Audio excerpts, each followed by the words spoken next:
गोदावरी नदीने अक्षरशः रौद्ररूप धारण केलेलं आहे।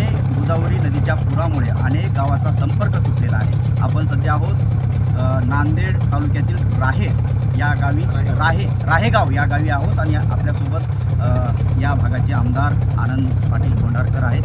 तर त्यांच्याशी आपण बातचीत करूयात। काय सांगाल, राहेगावमध्ये आपण गेलात, कशी परिस्थिती आहे?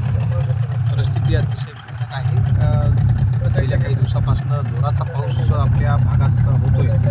माझ्या नांदेड दक्षिण विधानसभा हे जे काही मतदारसंघ आहेत ते गोदाकाठच्या दोन्ही भागामध्ये आहे, शहर आणि ग्रामीण भाग आहे। आणि गोदावरीला मोठा पूर आल्यामुळे बऱ्याचशा गावचा संपर्क तुटलेला आहे। आता राहेगाव या गावचा संपर्क तुटलेला आहे। जवळपास 2-2.5 हजार लोक त्या गावामध्ये असतात आणि त्या गाव भयभीत अवस्थेमध्ये होतं। आणि प्रशासनाला मी फोन केला, जिल्हाधिकारी महोदय यांना फोन केला आणि NDRFची जी काही टीम आहे त्यांना बोलवून आता माझ्यासोबत या भागाची SDM डॉक्टर सचिन खळासाहेब आहेत, या भागाचे तालुक्याचे तहसीलदार वारकर साहेब आहेत आणि जे काही NDRFची टीम आहे ते घेऊन आम्ही राहेगावमध्ये गेलो। त्यासोबत आम्ही त्या ठिकाणी काही आरोग्याच्या बाबी समोर आल्या, काही लोकांना व्हायरल इन्फेक्शन झालं होतं, तर आरोग्याची टीमसुद्धा आम्ही सोबत घेऊन गेलो आणि तिथल्या जवळपास 700-800 लोकांची तपासणी करून आलो, त्यांना औषधे मोफत दिलो आणि जे काही पुढच्या बाबी आहेत जवळपास त्यांना आता किटसुद्धा आम्हाला द्यावं लागत आहे, ते माझ्या वतीने मी देणार आहे। आणि प्रशासन चांगलं काम या ठिकाणी करतं आहे। आम्ही सगळी टीम सकाळपासनं प्रत्येक भागात जाऊन जे काही नागरिक अडकलेले आहेत, काही लोकांचा रेस्क्यू आम्ही केलेला आहे। आणि नागरिकांना माझं एकच आव्हान राहणार आहे की आपण कुठेही खचून जाऊ नका। आम्ही शासन आणि प्रशासन हे दोघेही मिळून आम्ही तुमच्यासोबत आहोत आणि सदैव आम्ही तुमच्यासोबत राहणार आहोत।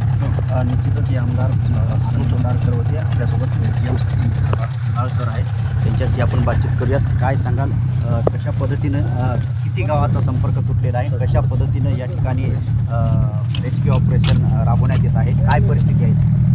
नांदेडमध्ये गोदावरीच्या बॅकवॉटर असलेली गावं, त्यातल्या काही गावांचा संपर्क तुटलेला आहे। त्यामध्ये हे राहेगाव म्हणून नांदेड तालुक्यातलं गाव आहे, साधारणतः 2,500 लोकसंख्येचं गाव, 250 कुटुंब इथे राहतात। यांचा पूर्णतः संपर्क तुटलेला होता। SDRFच्या मदतीने आज तहसीलदार वारकर साहेब, आमदार गोंडारकर साहेब, आम्ही सर्व टीम घेऊन या गावामध्ये पोहोचलो। काही पेशंट्स आजारी होते, वैद्यकीय पथक आम्ही सोबत नेलं। वीज पुरवठा खंडित झालेला होता, MSCBची टीम आम्ही सोबत घेऊन गेलो आणि वीज पुरवठा सुरळीत करून दिलेला आहे।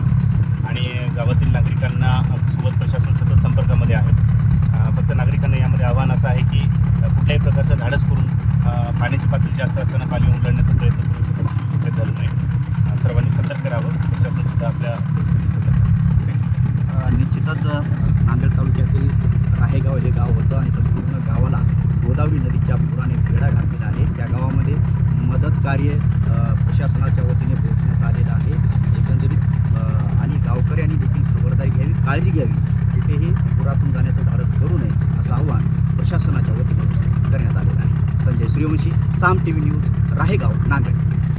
आता isakal.com आहे देशातील नंबर 1 ची मराठी न्यूज वेबसाईट। प्रत्येक अपडेटसाठी isakal.com ला नक्की भेट द्या।